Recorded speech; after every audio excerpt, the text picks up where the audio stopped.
some very negative behavior, Of course. some very negative interactions. Of course. Because you have overlapping realities. You're going to see realities that you don't prefer. You're going to see realities that you do prefer. You are a world that is a melting pot, an overlapping of many different kinds of choices. That's what Earth is all about. I was hoping you could provide me with some more tools, tricks, permission slips. I find myself running through some like negative thoughts Why? in my head as I perceive some negative behavior. Oh, all right. Then do you understand that you're adding to that negativity? Is that what you prefer to do? It is not. Well, then why do you add to it? That is what I would like some help in that regard. All right. Well, do you understand that that is not necessarily your reality just because you can see it? Yes. Are you sure? Not 100%. No, thank you for being honest. I'm under the impression that if, Yes. and I know you shared this yesterday, which actually shed some more light on it, and I haven't had the time to really process it, but as we grow further into the light, we see more of the darkness. Of course. As you expand your consciousness, you're going to be more aware of darkness and light. It doesn't mean it has to affect you or you have to choose it. You just become more aware that it's there as a choice because you become more aware of everything within all that is, which has a trinity in it: light, dark, and the balance point in the center. Therefore, becoming more aware of it doesn't mean you have to react to it. It's just an observation. And if you really want to help, being in a positive state is what gives someone behaving negatively at least an opportunity or an option to change their energy. But if you're also reacting negatively to it, you're only reinforcing something they're already doing. Why would you prefer to do that? I do not prefer to do that. Then do you also remember what we said about the idea that you can give someone an option? You can share an idea that you believe might give them an opportunity to change into something more positive. But do you also remember that we said that whatever it is they do with what you share with them is none of your business? I do recall. All right. Thank So then why are you making it your business? Why are you choosing something you say you don't prefer to do as an energy state? There must be a reason. You never do anything. You never choose anything that you don't believe serves you in some way. So you have to find out what that belief is that says that doing what you don't prefer to do is actually what you prefer to do. You have to find out why it would seem to make sense to do that, because that's the only reason you would choose to match a negative vibration when you experience a negative vibration or observe one. It must make sense. It must seem to make sense for you to choose to do that. You have to find the belief that makes that seem to make sense, because you know that if you really understood what that belief was saying, it wouldn't make sense at all. But you have to bring that belief into the light of your consciousness to know what it's saying, so you can see that it makes no sense. And once you see that it makes no sense, it's gone. But as long as you keep choosing to do that, you have a belief that is making it make sense to do something you don't prefer. Because more often than not, that belief is saying, if you stop doing this, if you let me go, as a negative belief, something worse will happen. So it's trying to scare you into not letting the negative belief go, letting you think and believe that it's safer to hold on to the negative belief you have rather than experiencing something even worse if you were to change. You have to see through these things as simply the way that negative beliefs choose to reinforce themselves. They don't have a choice about it in that sense. It's just the way they're designed. They have to perpetuate themselves somehow by making you believe that those choices are real, are factual, instead of just nothing more than a perspective, which is all they really are. Is any of this helping? Yes. Are you sure? Yes. So if you were to investigate yourself and see that there is a belief within you that is saying that when you observe something you don't prefer, when you observe somebody doing something negative, that you must also go into a negative state, how does that make sense to you? What belief would you have to have for that to make sense? For you to think you're getting a benefit by doing that when you know you're not? What would the belief have to be? Let's use your imagination. That I am somehow responsible for that negative behavior, or How could that be? Or it's a reflection of my negative behavior. All right. You can always look at anything and you can always take a moment to say, all right, is this reflecting something to me that I need to understand? Something that I need to balance in my life? But you also get to decide, if you're honest with yourself, that it may not. Remember, just because things are reflections doesn't mean they're always a one-to-one reflection. It doesn't mean that what you're seeing someone else do is what you're doing. The reflection may simply be that you observe it so you can help them. That can be a reflection. That you're in their life to be of service, to help them maybe make a different choice. That's still a reflection. Don't take it absolutely literally in that, oh, what they're doing is what I am doing. No, that's not necessarily the case, although you can take a moment to decide if it is. But if you realize it's not, then you have to know that it's happening for a different reason. And it may be more their issue than yours. But you're still in their life and they're still being observed by you for some reason. But you need to figure out what that is to your benefit. Yes? That makes a lot of sense. Does that help you? It does. Will that do? That will do. Thank you very much. You're very welcome.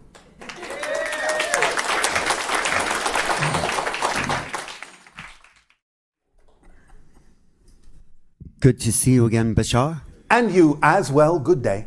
Good day. It's not a criticism, but there may be an eighth need that you may have overlooked. Oh, all right. Do tell. I don't know. I'm just asking, really. Is there an electromagnetic field that feeds us all the time that if we didn't have that, we wouldn't even last a moment? Well, in a sense, yes, but that's just a description of the reality that you've created as a support system in total. Right. Everything we've mentioned makes use of that electromagnetic field. So you're talking about something that's on a different level. Right. We're talking about the 7 basic needs of physical reality. You're talking about things on a higher level that generate the entire physical reality, but we're talking about the translations of that energy in physical reality. All right. I get that. Now, the paradox of those physical needs would be possibly a deprivation temporarily of one of those needs could increase an expansion of consciousness. It can, depends again how on anything is used. Anything can be used positively or negatively. Right, but if we take those needs and somehow, we fast a little bit, then there's a cleansing that Yes. Allows that need to be appreciated. Again, it depends on how you use it, of course. Do you suggest any ways of using it? I do not. Okay. It's up to your imagination. It's up to what works for you. As I said, you can take any permission slip and alter it in a way that works for you. Mm-hmm. But the needs are not permission slips. They are essential aspects. For physical reality. But the idea is what you're doing is a permission slip when you suggest, well, what if I fast for a little while? I see. See what I'm saying? Yes. You're turning the need into a permission slip. Mm-hmm. I get it. Okay, now a question I waited a year to ask you because... One whole orbit. Yes, because it's a question about time travel. Oh, yes. And I asked you a question last year about time travel, and you Yes. said, and there really is no such thing as time travel in the... Science fiction sense, Yes. correct. But it's a matter of matching vibrations Yes. of, let's say, this moment to last year's moment would be a sort of time travel. Well, No. again, it's not exactly last year's moment as you understand last year's moment. Right. It's a moment that may be similar in a parallel reality. It may look almost identical. You may not be able to tell the difference, but you're not actually in your own past. You're in a parallel reality that looks like what you experienced as the past, but it's not yours in that sense. So the essential thing that I came away with and thought about for a year is that there really is no duplication of this moment ever, because this moment is only this moment and you can't duplicate it. Correct. So there is no time travel back to this moment No. because we're live. Yes. And even a recording is not the moment. No. So, okay. As the Zen monks on your planet say, you can't step into the same river twice. Exactly. I think it was Heraclitus that said that, but yes, exactly. So you're in the future, but what future are you in? That's a good question. That's why I asked it. Because you see, the idea, again, is that we exist in a manner you perceive as the future. Of course, we exist at the same time you do, in a parallel reality that to you feels like the future because of its vibration, because of it expresses itself in the way that you relate to as the future. Of course, if we weren't actually simultaneously coexistent, we couldn't be talking to you. Right. So the idea is we are representative of a probable future that contains and expresses certain frequencies and certain vibrations that are representative of a harmonious Earth interacting with different extraterrestrial beings, and it's your choice to decide to guide yourself and shift yourself to that version of Earth, or that timeline, so to speak, by being more of yourself. That's why we feed you the information, is because the formula itself, the instruction manual itself, allows you to change and shift your frequency, and that navigates you through the different frames of parallel realities, creating a so-called continuous timeline that you experience in physical reality that navigates you to the version of Earth that already exists that's more representative of the changes you made within yourself that you say you prefer, and we represent to some degree that particular future reality that you say you prefer. So your presence here is sort of pulling us, in a sense, through time, space, towards that probable future. And the more we embrace such an exchange, the more probable perhaps that future becomes. Exactly. So thank you for your presence and your willingness to participate. But what do you get out of it? A bigger family. Okay. But do you not think that you have value to us? no, I get that, but it already happens in your present, which is our future. It's already there, right? It's not exactly the way you think of it, though. Okay. How should we think of it? It's not about should. Okay. The idea is that we understand your potential. We see what you really are. Mm-hmm. But we also see what you prevent yourself from knowing that you are. Mm-hmm. And therefore we give you information that allows you to strip away the things that are not you, so that you can become more fully apparent to us in our reality as the beings you actually are in your core. Just like you're a parent to us. Yes. A parent. We are seeing you forming, in a sense, in the same way that open contact would be an idea where you see us forming in your so-called reality. We are blending and overlapping the realities to create a third probability in which we can both interact. And so we're experiencing the formation of that reality even as you are. So in the 33 years or 35 37. years, 37 years you've been visiting us, have you seen the unfolding of a closer probable reality to what your intention is? Yes. Otherwise, we wouldn't be doing this. All right. I mean, so we're evolving. Yes. And okay, I'm just checking in. And so we're at a crossroads. It seems like, yes. You're at a pivot point right now in your year of 2020, yes. Right. So is there anything we should do to make it more probable that... I've already told you. The formula is everything. Okay. It answers everything. The formula being... You act on your highest passion to the best you can, no insistence or assumption on the outcome, remain in a positive state no matter what manifests, because it's not about what happens, it's about what you do with what happens that makes the difference. This unlocks the tools of the driving engine, the organizing principle of synchronicity, the path of least resistance, the path of connection to all expressions of excitement in your life, the path of relevance, leaving nothing out, the idea of support in whatever form it needs to be there to allow you to continue to act on your excitement, the reflective mirror that reveals to you anything in your belief system that's out of alignment with your preferred reality so you can examine it and let it go. And that's the entire formula. That's the entire instruction manual. We can and have spent many hours continually refining your understanding in more precise ways of those particular tools and instructions, but there are no more instructions. We've distilled this down from our observation of how your physical reality works to give you literally an instruction manual that's no different from any instruction manual you would read to operate a piece of machinery. If you read the instructions and follow the instructions precisely, the machine will operate to your advantage as advertised. If you do not follow the instructions precisely, the machine may operate, but it may not operate to your advantage and you may injure yourself. So we have distilled this down into an instruction manual that's very simple and is an actual description of the structure and nature of existence. So just follow the instructions. That's all you need to do. Every single appointment and every single agreement that you've made will unfold in perfect timing if you do that and follow the instructions. And the only way you can miss any appointment you've made or any agreement you've made is to spend your time and energy worrying that you will miss the appointment or the agreement. Right. It's that simple. It is self-contained. It is self-perpetuating. It is self-guiding. It leaves nothing relevant out. Nothing. It's a complete holistic kit.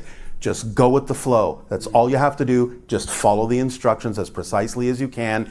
Everything is fine. Great. So also want to say, if we want to vibrate towards the future potential self, because that's a time that we exist. Did I upset you? No. What? We're actually laughing. We are.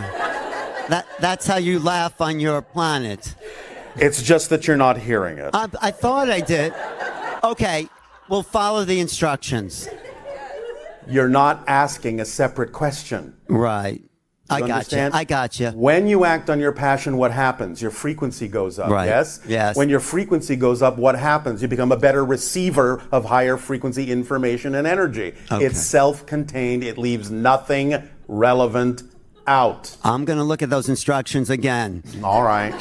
How are my hybrid children doing? Peachy. Peachy? Thank you, Bashar. You're welcome.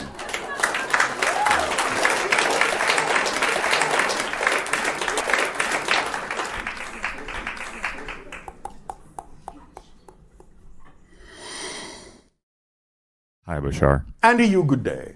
Thank you so much for everything you've done for all of us. It is our passion and our pleasure. Amazing. I have two questions. Yes. You've given us lots of permission slips besides Yes. the formula. Do you have a new permission slip for us to raise our vibration around prosperity and financial prosperity specifically? Other than, I know what you're going to say, other than the formula, of course.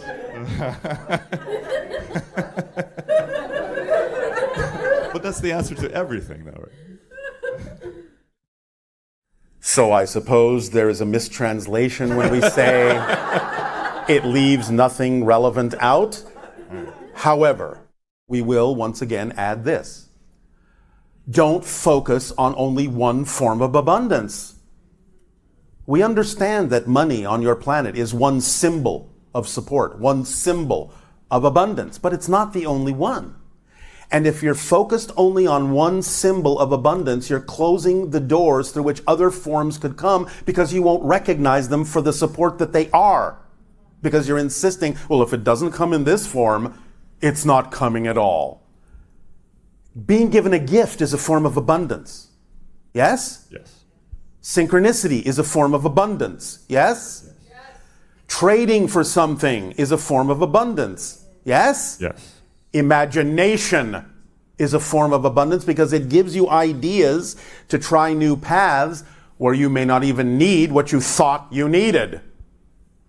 Okay. So, when you allow those forms and other forms to be equally valid, then you allow them to come to you in whatever form and whatever amount they need to come. Because more often than not, different forms of abundance may have to come in to support one another, a little bit of this and a little bit of that and a little bit of that to form the 100% abundance that you need. Remember, our definition of abundance is simply the ability to do what you need to do when you need to do it. Period. That's it. The ability to do what you need to do when you need to do it. That's it. So if it comes in a little bit of money and a little bit of a gift and a little bit of synchronicity, and it forms the 100% you need at that moment for the situation you're in, why close the doors on everything but money? Beautiful. Because if it only takes a little bit, why insist on more? Because then you're defeating the purpose. You're not using the mechanism. in the way it is representative of the path of least resistance. Remember this formula. Insistence is resistance. Yes? So don't insist. Don't rigidize the process. Let it flow to you. Don't filter the other things out by only seeing one thing as valuable, as valid. Let it all flow to you. Yes? Yes. Is this helping? Very much. All right. And another question. So I'm working on it's not really as new anymore, but it's relatively new technology that converts your body heat into specific frequencies of light. Oh, all right. And it sends it into specific points in your body with lots of benefits. Yes. Since you are technologically light years ahead of us, is there... Well, that's a misnomer, but we understand what you mean. Metaphor, yeah. 1,000 years, is it, ahead of us? 3,000 years ahead of you. Is there anything you'd like to share that would, besides the formula, that would guide us in the right direction with this technology specifically? Do you understand that your body is made of light? I will take your silence as no. Not exactly. Yes, no? 50%. Oh, all right. There is another way to understand the idea on your planet that you call the chakra system. Mm-hmm.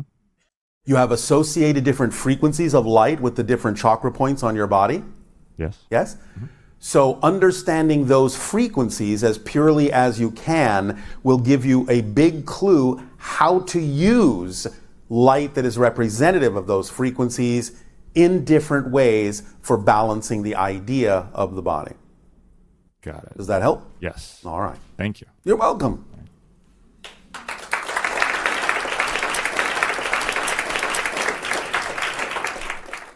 Idea of taking responsibility and living in the moment and having accurate definitions of all these concepts and letting go of the fear-based beliefs and outdated definitions. These, in and of themselves, in this day and age, may allow you more flexibility in changing your theme if you have exhausted the original one.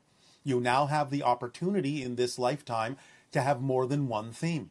So, allow yourself simply to stay in the present, move forward in acting on the idea of the formula that we have shared with all of you. If you are able to change your theme, if you come to that point, you will recognize it through synchronicity. You will feel the original theme leave you. You will feel some freedom within you and a sense of the ability to choose something different. It seems like since we have greater communication now with our higher minds, because we understand that relationship within ourselves better, that makes things much more, quote unquote, changeable. Yes. Because a negotiation can actually take place. As long as a lesson is learned, then yes, you are free to choose other themes. Okay, great. And can you tell us how astrology and karma could be related? No. Okay. Because they're not. Can you use astrology in any way, though? You could probably use it as a tool to balance your karma. Yeah. You can use it as a permission slip, like any permission slip, to again allow yourself to use karma to balance yourself. But to say to balance your karma is again misleading. You're not balancing your karma. Karma is the balancing act. Okay.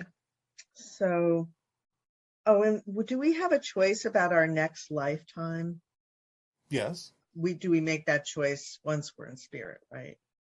Sometimes you can make it when you're still in physical reality, though you usually allow it to happen when you are in spirit, because there's more flexibility, more awareness, more understanding of what you have learned from the physical experience, and more opportunity to apply that to the next choice you may make.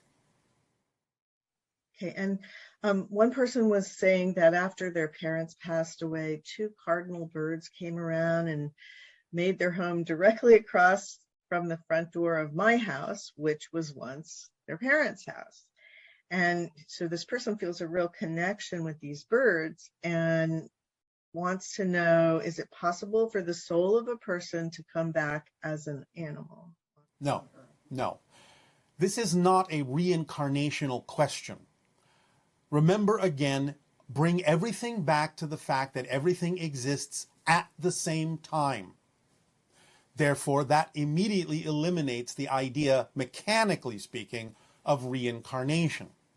You can have it as an experience, as a presentation for certain reasons, for certain purposes, but that's not what's mechanically happening.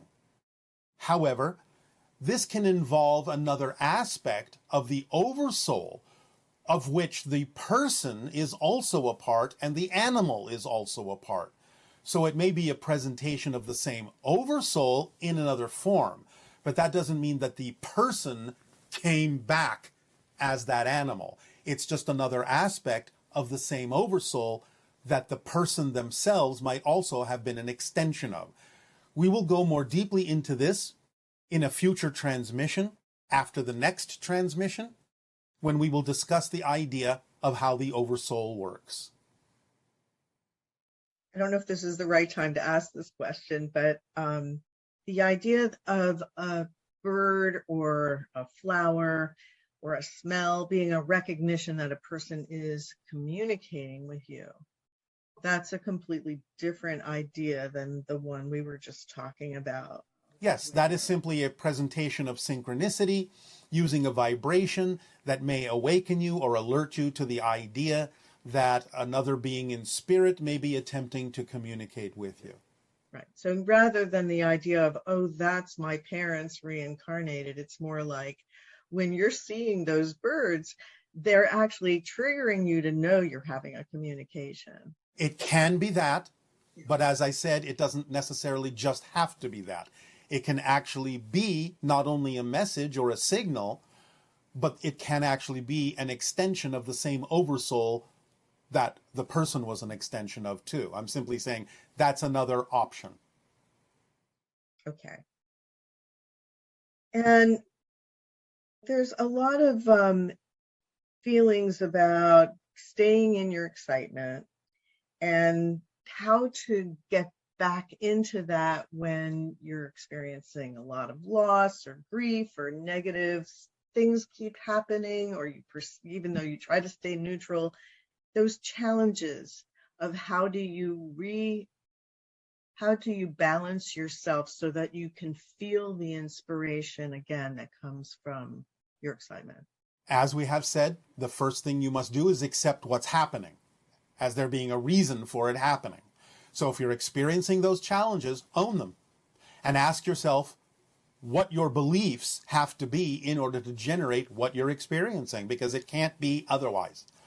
You can only experience what you believe you can experience. And if you believe you need to experience a challenge in that way, as a loss or something that seems challenging in a negative way, then you must believe that you're getting something out of doing it that way. You must be learning something. So by owning it and by asking yourself, what are you getting out of remaining in that belief system that's generating the experience in this particular way, then you can, with honesty, go deeper into your self-investigation. Remember, know thyself. And the deeper you go into why you have a belief that is making you experience these things, why you're holding on to that belief to keep experiencing things in that way, will illuminate what it is you think you're getting out of doing that, why you won't let it go, and it can give you much deeper insight into how to free yourself of it by realizing that by letting it go, you may actually have a much stronger connection and a much more positive experience of what it is you're exploring as a relationship to other people or other places or other things. So when negative emotions come up when someone's following their excitement, such as feeling very intense anxiety and insecurity. Remember, that's what's supposed to happen.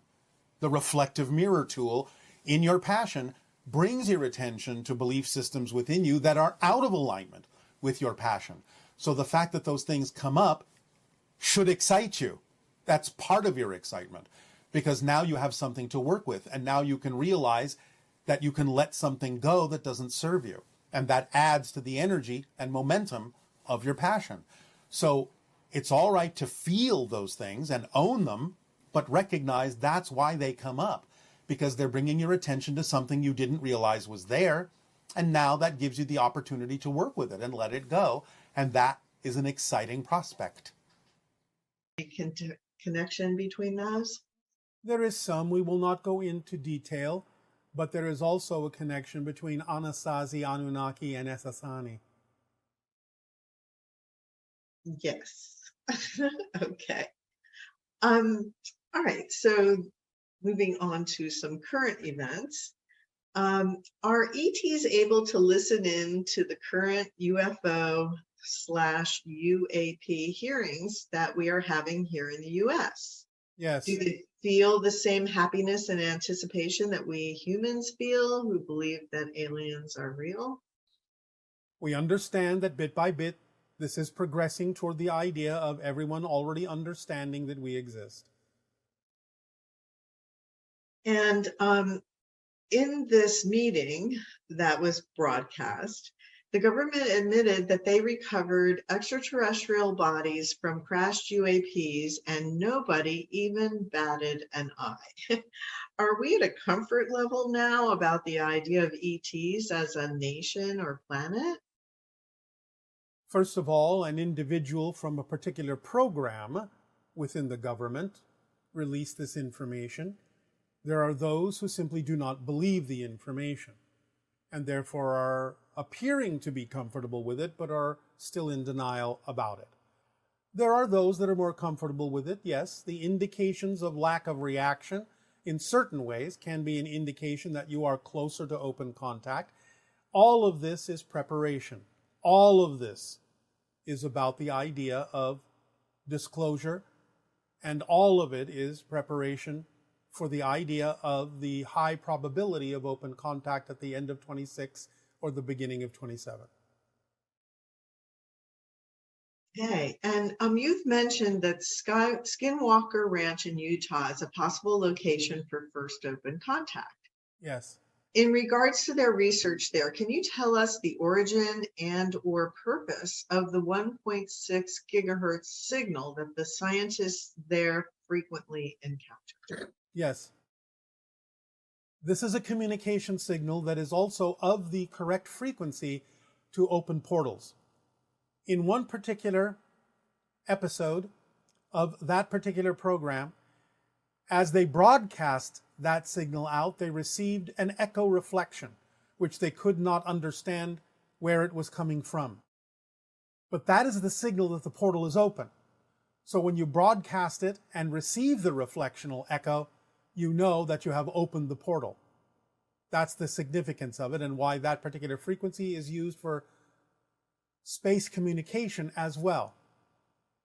It is in alignment with the idea of communication into higher dimensional realms. So, intuitively, your scientists have figured this out, whether they understand it completely or not.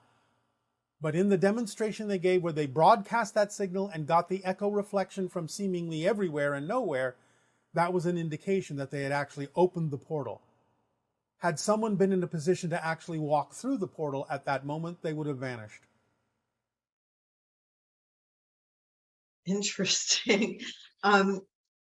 We're expecting record heat waves this summer. If the Earth gets too hot, will ETs be used to block, will they use UFOs to block the sun to help keep it cool? Or No. No. Climate change is a natural event that you have accelerated with your technology and pollution. This is your choice. You will have to shift to a different Earth where these things may be mitigated. The idea, of course, is that these things go in cycles, and the warming of your oceans, as you're experiencing it now, can actually, paradoxically, bring about a cooling cycle that can begin a different ice age.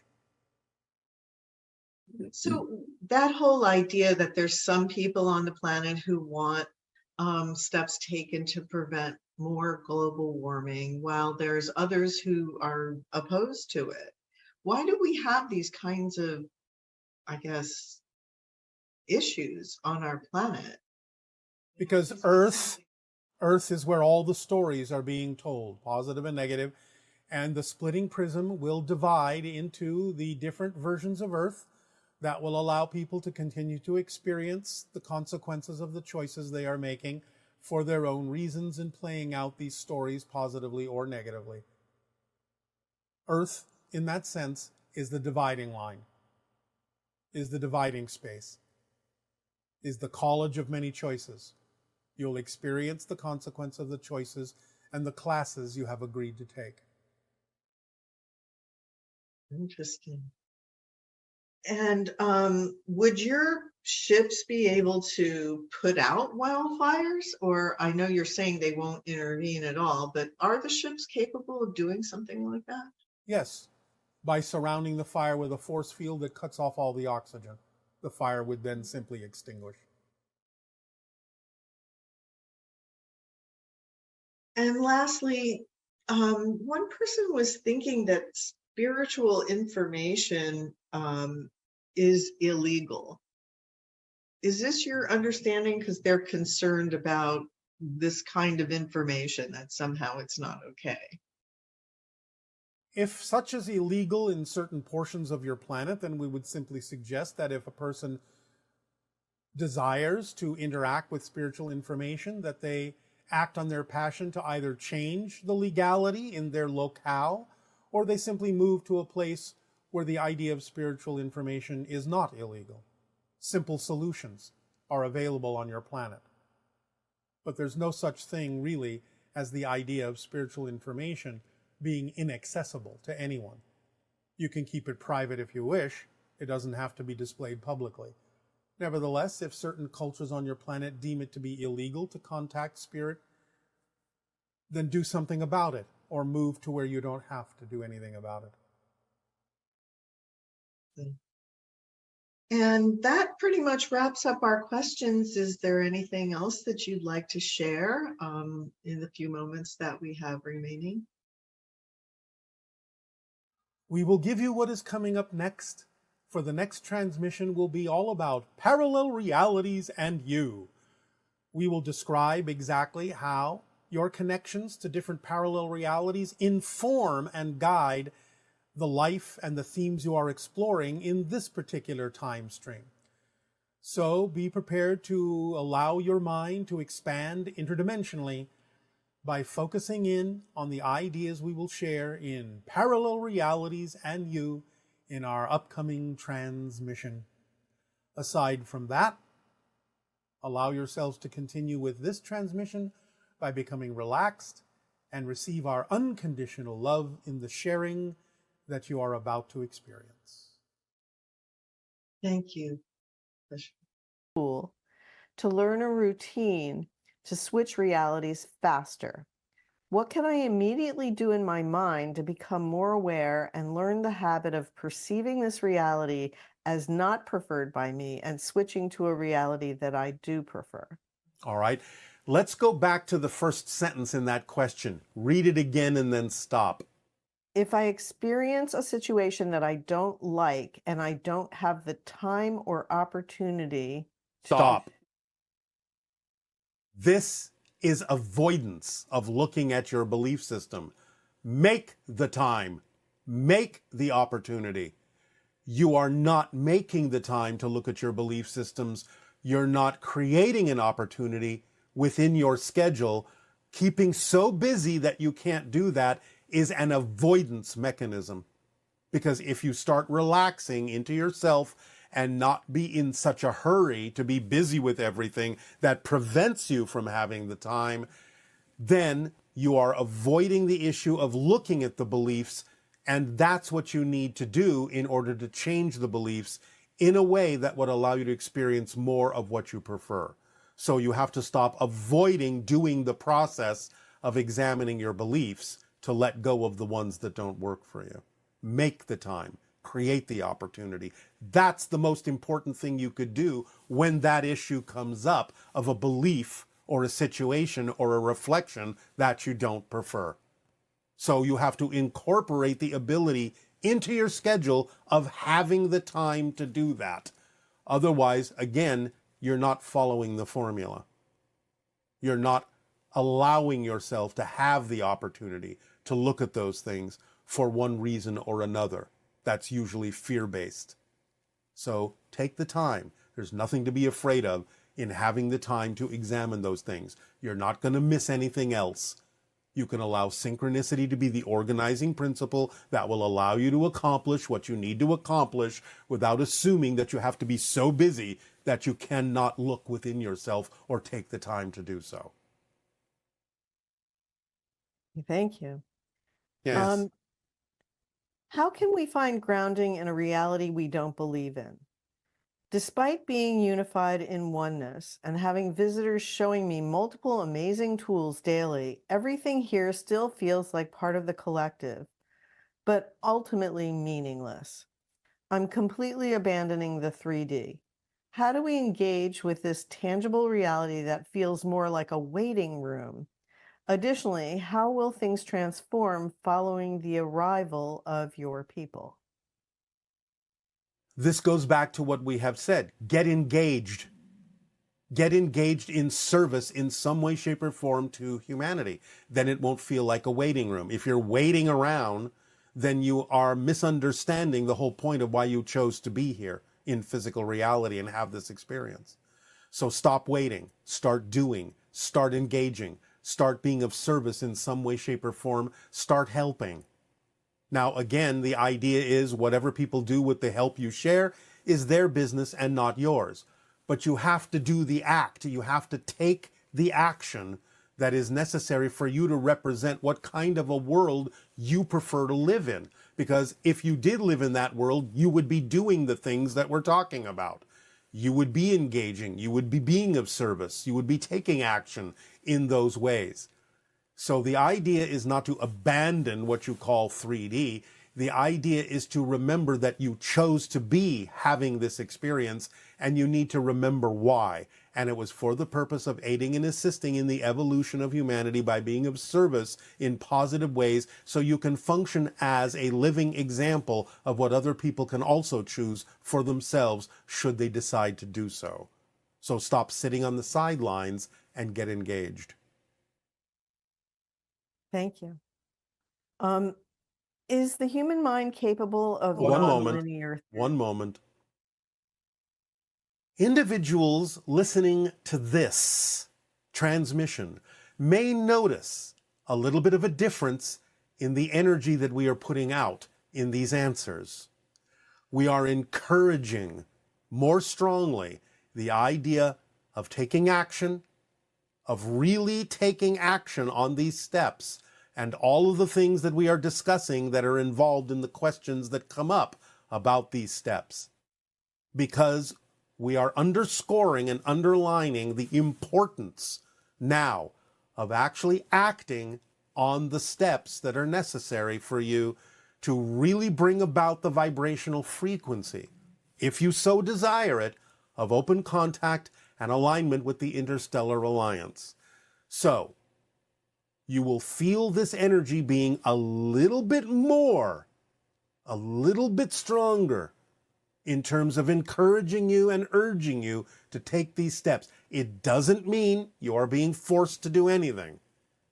It means that we are now not holding back in transmitting to you the energy frequency of commitment to the idea of taking steps, of being aware enough, being responsible enough, being bold enough to stand your ground, be yourself, and actually take the physical actions and steps necessary to demonstrate what you have long said you are committed to demonstrating.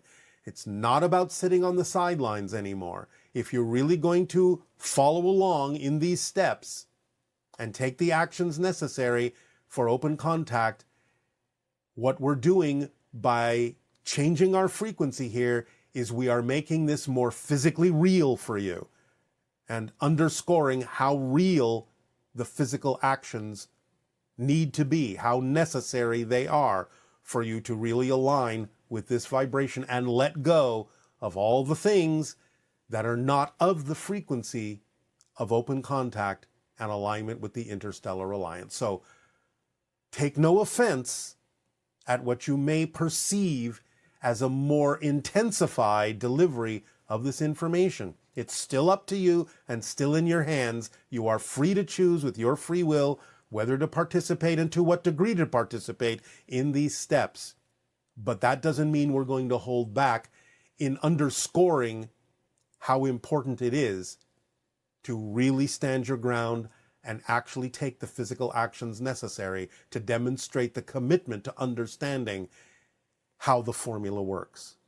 Because now it's time to walk your talk. So, please go on to the next question. Yes. Is the human mind capable of nonlinear thinking? Yes. But it has to be in balance with linear thinking as long as you are deciding to have a physical experience.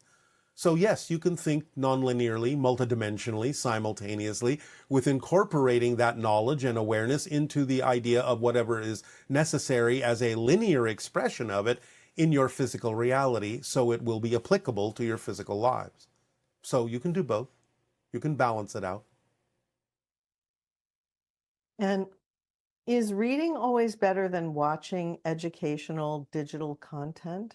No, it's up to you as to how to absorb information. But it depends upon how you do that, how you absorb that. For some people, reading may be easier for them to absorb the information. For others, it may be more the digital content. It still all comes back down to what we have said about the idea of story structure being built into your psyche. So if the digital content and the books that you're reading are all structured in a way to deliver the information according to the harmonic points of story structure, then you will absorb the information. So it's not so much about the medium, it's about the way the information is delivered that makes the difference in how you retain it, how you absorb it, and how you apply it from that point forward. Okay. And this person wants to know, how can I maintain a steady flow of income without repeatedly finding myself struggling to pay rent after indulging in purchases that excite me? Well, you have to pay attention as to whether indulging in those purchases is actually representative of excitement or anxiety. So you have to have more deep and honest self-investigation to be able to tell the difference between anxiety and excitement. Because if you feel that you are, as you say, strapping yourself in some way, shape, or form by spending more than you have, then that may be an indication not so much of the belief that you will attract what you need, but the idea that there is a sense of lack within you. So you have to pay attention to why you are doing what you are doing, for what reasons are you spending the money that you're spending. At the same time, again, please do remember that we have discussed that there are different forms of abundance, and allowing all of them to be equal, not just having money stand out as to be the only way things can be done, but all of them being equal to one another, then you can relax the idea of what it is you may think you need at any given moment. That will then allow that to synchronistically come into your life in whatever form the abundance needs to be there to allow you to continue to act on your passion. But again, fundamentally, you have to really examine whether you are purchasing the things you are purchasing because they are truly representative of your excitement, that you truly need them in your life, or whether you are just making an assumption based on anxiety and disguising it as excitement so you don't have to pay attention to the real reason you may be purchasing those things. So just be honest with yourself in your self-examination. Okay, and this next question is, can you please give some examples of what limiting beliefs a person may hold that is causing them to hold excess fat on their body? Well, this goes back, now again, not the only reason, but this goes back to one of the typical euphemisms that your language provides, in the fact that you may be, quote unquote, waiting around to do what it is you need to be doing, that you're not flowing your energy outward in giving gifts, in sharing things, in doing what you're passionate about, in being of service to humanity, and therefore the energy builds up because it's not got anywhere to go, and it turns into matter, because energy, matter are different sides of the same thing. So when you are waiting to do what it is you need to be doing to express yourself fully, to follow your passion fully, then that can turn into mass and add weight to your system physically. And how might that apply to people as they age? Not that all people gain weight, but seems like a large percentage of the population gains weight as they get older. Well, again, many individuals in your population have been waiting for a long time to do what it is they are truly passionate about doing, to be their true selves. And the longer they wait, the more weight they may gain, because the idea of aging starts to imply in their belief system that it now may be too late for them to actually take those actions, and therefore that adds more weighting, and therefore that adds more weight. And could a human be hybridized with them? No. You must understand that elementals, for the most part, present themselves, solidify, crystallize themselves at a moment's notice, out of what might be poetically referred to as the clay of the collective consciousness. They can reabsorb themselves, so to speak, into the collective consciousness field, and then crystallize or project themselves through that field, made out of that consciousness energy field, electromagnetheric energy, when they focus themselves that way to present themselves in any kind of form or shape. While they are crystallized, they may take on a kind of representation of DNA to hold that shape, but it's not the same as the DNA that you experience in your physical form, exactly. So in order for any kind of DNA or genetic material to be taken from an elemental when they are in what appears to be solid form, they would actually have to be slightly densified even further.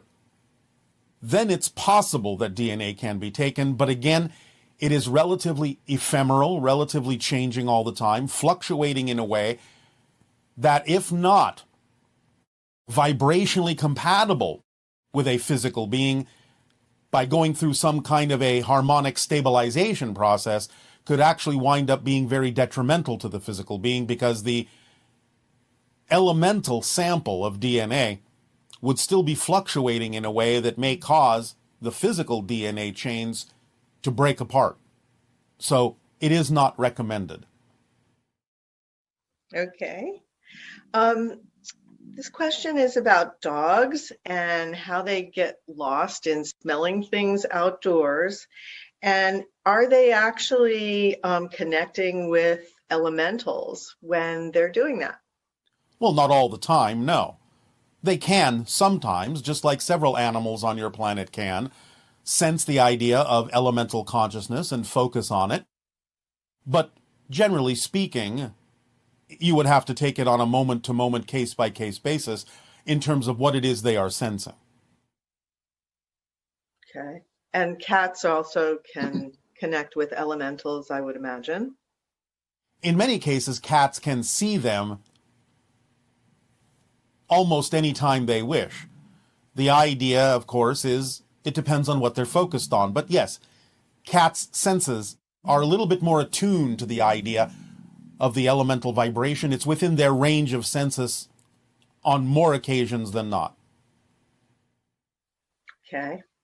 I noticed that children, when they are young, they're really into like fairy houses and elves and things like that.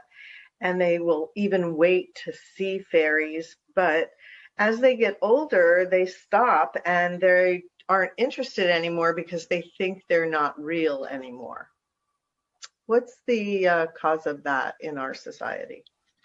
Well, you have actually said it yourself in the question. They are taught out of believing that those things are real, and therefore they shut down that portion of their ability to sense it. Plus, it can sometimes be important for them to not necessarily pay attention to that level of reality so much anymore, to allow themselves to focus on the themes they chose to explore as physical beings. But it just, again, depends upon their theme, it depends upon the person.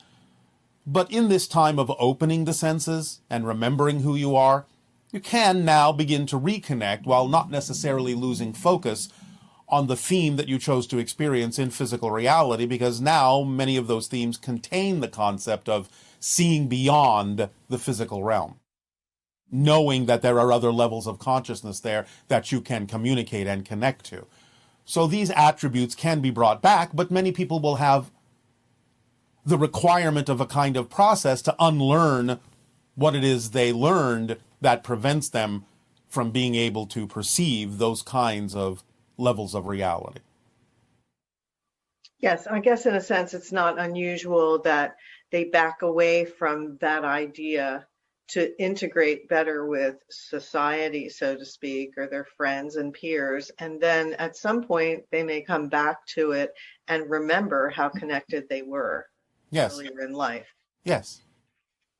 Does Willa have any human ancestors on Earth now?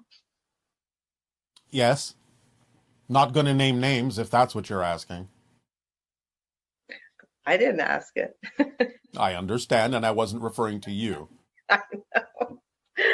Okay. And do all beings go through a type of life review when they die? For the most part, yes, it's quite common, because the whole idea is to utilize the experience that you gained by having a physical reality experience, adding it to your knowledge of self and expansion of self so that you can decide what to choose next. So it's relatively common. There are a few exceptions, but they're rare. So when a Sasani being goes through life review, how would that be different from a human life review? Well, it would only be different in kind. It wouldn't be different in structure necessarily. The idea, again, being that, like you, we focus on our experiences, the consequences of choices made, the effects that it may have had on a variety of different people, places, things, so on and so forth. And we, again, learn from a different perspective of that. We have a different experience of it now from that new point of view. That, again, as I said, we add to ourselves and our understanding of what it is we may choose to experience next. And also as humans, when we go through life review, we actually experience any pain and suffering we've inflicted upon other people as if it's happening to us. Is that correct? Intentionally applied, yes. Unintentionally, not necessarily. Okay. So in your civilization, of course, people never behave like that. So they would never encounter that in their life review, as opposed to a human who probably does hurt other people in the course of their lifetime. Yes, generally speaking. Again, there may be rare exceptions for a variety of reasons, but generally speaking, we do not experience the idea of the negativity. Okay. Do animals, when they're coming to the end of their physical existence, do they get to choose when they leave like humans do? Or is it, or, you know, if they're being hunted or whatever, is this all part of their choice, or it's happening at another level, and at the physical level, they just simply want to survive continuously? In a sense, it's a choice from a higher level, although animals, because of their connection to nature and because of their willingness to allow synchronicity to occur in the way that it naturally does, will not necessarily have to make a choice beyond the choice they made before incarnation. They will simply trust the timing of the idea of their experience of physical reality and may be open to many different pathways by which they may leave physical reality, again, based on what appears to be the synchronous randomness of different events as it occurs and as it serves all other beings that are experiencing life on the planet. And in general, since so often many of them are eaten in one way or another, do they come in with a deeper commitment to being of service in that sense, a more willingness to participate, as opposed to human attitudes about being killed and eaten and things like that? To some degree, yes. Although to put it in the framework of willingness is a little bit different because that's a human perspective. So again, it's more of a deep understanding of how things work on the particular level that they are experiencing. And they are simply open to the idea without, shall we say, examining the pros and cons that would then lead to the concept you're talking about called willingness. They simply go with the flow of the reality, knowing that in whatever way, shape, or form it unfolds, it serves the best of all concerned for a variety of reasons they don't even necessarily have to be aware of. So when we go in the forest, what is a good way to connect with nature spirits?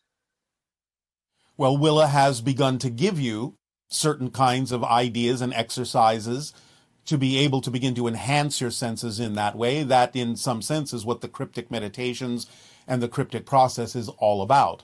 So by, again, as always, of course, following the formula we have shared with all of you, and by focusing a little bit more, especially now on this latest chapter of the cryptic meditation where you begin to connect with animals, and that will prepare you more strongly, more, shall we say, energetically, for the next phase, that is connecting to the elemental path, which shall happen in the fall. So you are already being given a particular pathway, a particular process from Willa to be able to enhance your ability to sense and commune with the idea of the elemental beings. But now, at this phase, you are going through the animals first, since they already have the connection to the idea of the elementals in most cases, especially in what you call the wild. By connecting with them, you're going to pick up many of the attributes that they already contain that they will vibrationally pass along to you, that gives them the ability to commune with those elementals.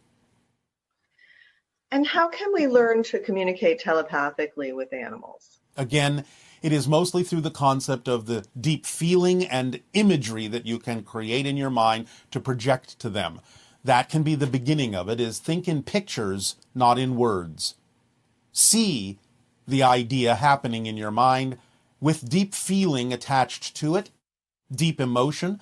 This is one of the things that the idea of the second phase of the animal path is all about, is to truly be in love with the animals that you connect with. Truly feel this deeply in your heart and in your soul and in your spirit and in your mind, like family, true connections, true bonds, like family, deeply in love, and then add pictures to that of the idea that you wish to see in the communion as it can take place.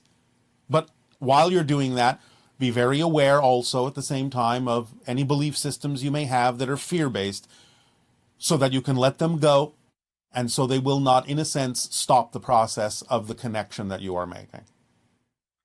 And to some degree, if you're familiar with doing meditation or listening to music and going into an altered state of consciousness, then that could also be useful in putting you in the proper state to be able to communicate using pictures and things like that. If that permission slip works for you, then yes, absolutely, you can use that slip.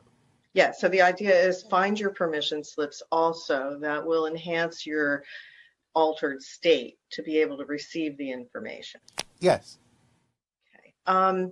Do elementals act as guardians for certain locations? In some sense, yes. They will create a vibrational bubble that will interact with anyone entering that particular field in a way that allows the person to either feel that they can go forward or should go back. And then what elementals that seem to be near waterfalls and rivers and things like that, how can you expand the connection with those kinds of elementals? Is it different than, say, trees or, well, actually trees are not elementals, but. No, but they may be associated with elementals as well. Right. So again, it just depends upon what you're attracted to do. The basic techniques we've already talked about are the same. It's just a matter of how you feel about that connection and what kind of imagery you can bring up in your mind that makes that connection more plausible. And it seems like a lot of it is the willingness to just be still and receive information instead of chattering in your mind. Yes. Which then blocks the communication from coming. That's why we said it's got to be the idea of feelings and pictures more than the idea of words. Right. Now, it doesn't mean that words can't sometimes work, but again, this will happen naturally if they're necessary.